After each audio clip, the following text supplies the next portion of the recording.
Manager ನಾಗರಾಜ್ಗೆ Lokayukta ಅಧಿಕಾರಿಗಳು shock ಕೊಟ್ಟಿದ್ದಾರೆ. ಬೆಂಗಳೂರು ಮತ್ತು ವಿಜಯನಗರ ಜಿಲ್ಲೆಯಲ್ಲಿ ಲೋಕ ರೇಡ್ ಆಗಿದೆ.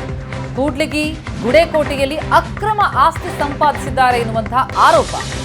ಪೆಟ್ರೋಲ್ ಬಂಕ್, ಮನೆ, ಜಮೀನು ಮಾಡಿಕೊಂಡಿರುವಂತಹ ಆರೋಪ ಇದೆ. ಚಿತ್ರದುರ್ಗ ಮತ್ತು ಬೆಂಗಳೂರು ಲೋಕಾಧಿಕಾರಿಗಳಿಂದ ದಾಳಿ. ನಾಗರಾಜ್ ಸಂಬಂಧಿಕರ ಮನೆ ಮೇಲೆ ಕೂಡ ಲೋಕಾಯುಕ್ತ ಅಧಿಕಾರಿಗಳು ದಾಳಿ ನಡೆಸಿದ್ದಾರೆ. ಬಳ್ಳಾರಿ ಲೋಕಾಯುಕ್ತ ಎಸ್ಪಿ ಸಿದ್ದರಾಜು ನೇತೃತ್ವದಲ್ಲಿ ರೇಡ್ ಆಗಿದೆ. ಗುಡೇಕೋಟೆ ಗ್ರಾಮದ ಮನೆ, ಶಿಕ್ಷಣ ಸಂಸ್ಥೆಗಳಲ್ಲಿ ಶೋಧ. ಬೆಸ್ಕಾಂ ಜನರಲ್ ಮ್ಯಾನೇಜರ್ ನಾಗರಾಜ್ ಕೂಡ್ಲಿಗಿ, ಗುಡೇಕೋಟೆಯಲ್ಲಿ ಅಕ್ರಮ ಆಸ್ತಿ ಸಂಪಾದಿಸಿದ್ದಾರೆ ಎನ್ನುವಂತಹ ಆರೋಪ ಇದೆ. ಹೀಗಾಗಿ ಬೆಂಗಳೂರು ಮತ್ತು ವಿಜಯನಗರ ಎರಡೂ ಕಡೆಗಳಲ್ಲೂ ಕೂಡ ಲೋಕ ರೇಡ್ ಆಗಿದೆ. ಪೆಟ್ರೋಲ್ ಬಂಕ್, ಮನೆ, ಜಮೀನು ಮಾಡಿಕೊಂಡಿದ್ದಾರೆ ಎನ್ನುವಂತಹ ಆರೋಪ. ನಾಗರಾಜ್ ಸಂಬಂಧಿಕರ ಮನೆ ಮೇಲೆ ಕೂಡ ಲೋಕಾಯುಕ್ತ ಅಧಿಕಾರಿಗಳು ದಾಳಿ ನಡೆಸಿದ್ದಾರೆ. ಚಿತ್ರದುರ್ಗದಲ್ಲೂ ಕೂಡ ದಾಳಿಯಾಗಿದೆ. ಬಳ್ಳಾರಿ ಲೋಕಾಯುಕ್ತ ಎಸ್ಪಿ ಸಿದ್ದರಾಜು ನೇತೃತ್ವದಲ್ಲಿ ವಿಜಯನಗರ ಜಿಲ್ಲೆಯಲ್ಲೂ ಕೂಡ ರೇಡ್. ಗುಡೇಕೋಟೆ ಗ್ರಾಮದ ಮನೆಗಳು, ಶಿಕ್ಷಣ ಸಂಸ್ಥೆಗಳಲ್ಲೂ ಕೂಡ ಶೋಧ. ಈ ರೀತಿ ಬೆಳಗಿನಿಂದಲೂ ಕೂಡ ರಾಜ್ಯಾದ್ಯಂತ 30ಕ್ಕೂ ಹೆಚ್ಚಿನ ಸ್ಥಳಗಳಲ್ಲಿ ಲೋಕಾಯುಕ್ತ ಅಧಿಕಾರಿಗಳು ಭ್ರಷ್ಟರ ಭೇಟಿಯಾಡ್ತಿದ್ದಾರೆ. ಈ ಬಗ್ಗೆ ಇನ್ನಷ್ಟು ಡೀಟೇಲ್ಸ್ ಕೊಡ್ತಾರೆ ನಮ್ಮ ರಿಪೋರ್ಟರ್ ನರಸಿಂಹಮೂರ್ತಿ ಸಂಪರ್ಕದಲ್ಲಿದ್ದಾರೆ. ನರಸಿಂಹಮೂರ್ತಿ, ಬೆಸ್ಕಾಂ ಜನರಲ್ ಮ್ಯಾನೇಜರ್ ನಾಗರಾಜ್ಗೆ ಸಂಬಂಧಪಟ್ಟಂತೆ ವಿಜಯನಗರ ಜಿಲ್ಲೆಯಲ್ಲೂ ಕೂಡ ಲೋಕ ರೇಡ್ ಏನಾಗಿದೆ, ಏನೇನು ಆಸ್ತಿ ಮಾಡಿದಾರಂತೆ, ಏನೇನು ಡೀಟೇಲ್ಸ್ ಲಭ್ಯ ಆಗ್ತಿದೆ?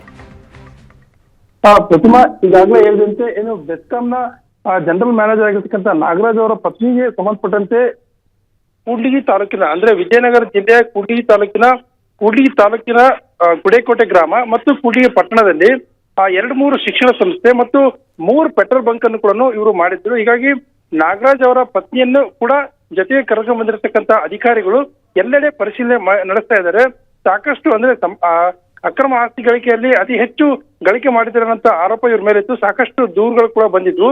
ಇವರು ಬೆಂಗಳೂರಲ್ಲಿ ಕೆಲಸ ಮಾಡ್ತಾ ಇದ್ರು ಕೂಡ ಕೂಡ್ಲಿಗಿ ಮತ್ತು ಗುಡೇಕೋಟೆಯಲ್ಲಿ ತಮ್ಮ ಸಂಬಂಧಿಕರ ಹೆಸರಲ್ಲಿ ಸಾಕಷ್ಟು ಶಿಕ್ಷಣ ಸಂಸ್ಥೆ ಜೊತೆಗೆ ಪೆಟ್ರೋಲ್ ಬಂಕ್ ಮತ್ತು ಜಮೀನನ್ನು ಕೂಡ ಖರೀದಿ ಮಾಡಿದ್ರು ಅನ್ನೋಂತ ಮಾಹಿತಿ ಇದೀಗ ಲಭ್ಯವಾಗ್ತಿದೆ.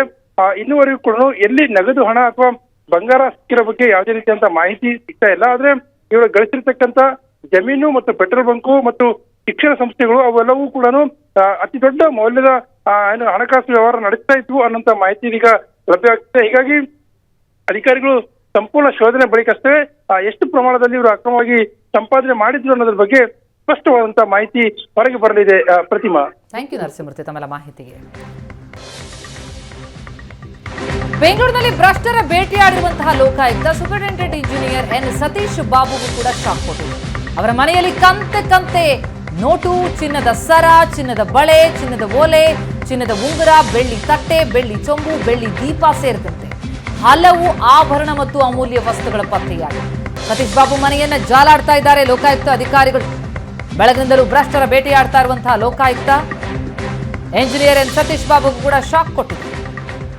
ಅವರ ಮನೆಯಲ್ಲಿ ಕಂತೆ ಹಣ ಮತ್ತು ಚಿನ್ನಾಭರಣ ನೋಡ್ತಾ ಇದ್ದೀವಿ ದೃಶ್ಯಗಳಲ್ಲಿ.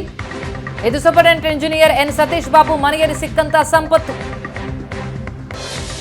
ಸತೀಶ್ ಬಾಬು ಮನೆಯನ್ನ ಜಾಲಾಡ್ತಾ ಇದ್ದಾರೆ ಲೋಕಾಯುಕ್ತ ಅಧಿಕಾರಿಗಳು. ಆ ಸಂದರ್ಭದಲ್ಲಿ ಸಿಕ್ಕಂತಹ ಕಂತೆ ಹಣ, ಚಿನ್ನಾಭರಣ, ಬೆಳ್ಳಿ ವಸ್ತುಗಳನ್ನ ನೋಡ್ತಾ ಇದ್ದೀವಿ. ಈ ರೀತಿ ಭ್ರಷ್ಟ ಅಧಿಕಾರಿಗಳ ಮನೆಗೆ ಲೋಕಾಯುಕ್ತ ದಾಳಿ ನಡೆಸಿದಾಗ ಸಿಕ್ಕಂತಹ ಸಂಪತ್ತಿದು.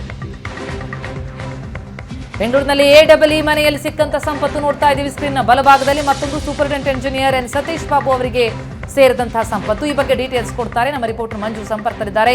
ಮಂಜು, ಬೆಳಗಿನಿಂದಲೂ ಭ್ರಷ್ಟರ ಭೇಟಿಯಾಡ್ತಾ ಇರುವಂತಹ ಲೋಕಾಯುಕ್ತ ಅಧಿಕಾರಿಗಳಿಗೆ ನಿಜಕ್ಕೂ ಶಾಕ್ ಆಗಂಗೆ ಸಂಪತ್ತು ಸಿಗ್ತಾ ಇದೆಯಾ? ಈ ಸತೀಶ್ ಬಾಬು ವಿಚಾರಕ್ಕೆ ಸಂಬಂಧಪಟ್ಟಂತೆ ಏನೇನ್ ಡೀಟೇಲ್ಸ್ ಲಭ್ಯ ಆಗ್ತಾ ಇದೆ?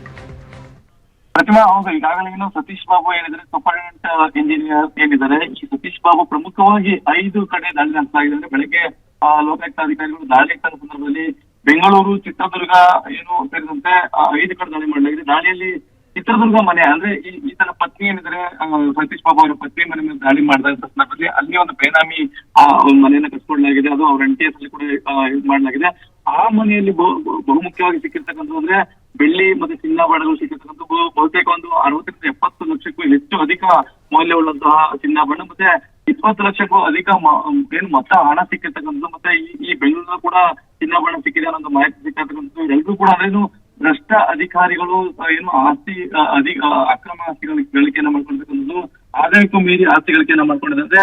ಸರ್ಕಾರದ ಏನು ಅಧೀನದಲ್ಲಿ ಕೆಲಸವನ್ನ ಮಾಡ್ತಕ್ಕಂಥ ಅಧಿಕಾರಿಗಳು ಹೆಚ್ಚಿನ ಲಂಚದಾಸೆಯಲ್ಲಿ ಈ ಒಂದು ಆಸ್ತಿ ಗಳಿಕೆಯನ್ನ ಮಾಡ್ಕೊಂಡಿದ್ದಾರೆ ಅನ್ನೋ ಒಂದು ಆರೋಪ ಲೋಕಾಯುಕ್ತದಲ್ಲಿ ಕೇಳಿಬಿಟ್ಟು ಇದು ಪದೇ ಪದೇ ಕೇಳಿ ಬಂದಂತ ಹಿನ್ನೆಲೆಯಲ್ಲಿ ಇವತ್ತು ಒಂದು ಲೀಸ್ಟ್ ಅನ್ನ ಮಾಡ್ಕೊಳ್ತಾರೆ ಲೋಕಾಯುಕ್ತ ಅಧಿಕಾರಿಗಳು.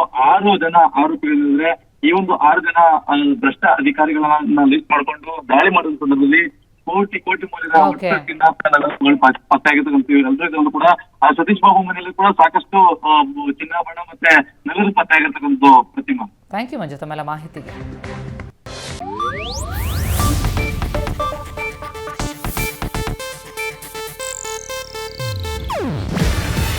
ಇದು ಏಷ್ಯಾನೆಟ್ ನ್ಯೂಸ್ ನೆಟ್ವರ್ಕ್ ಪ್ರಸ್ತುತಿ. ನೀವು ನೋಡ್ತಿದ್ದೀರಾ ಏಷ್ಯಾನೆಟ್ ಸುವರ್ಣ ನ್ಯೂಸ್.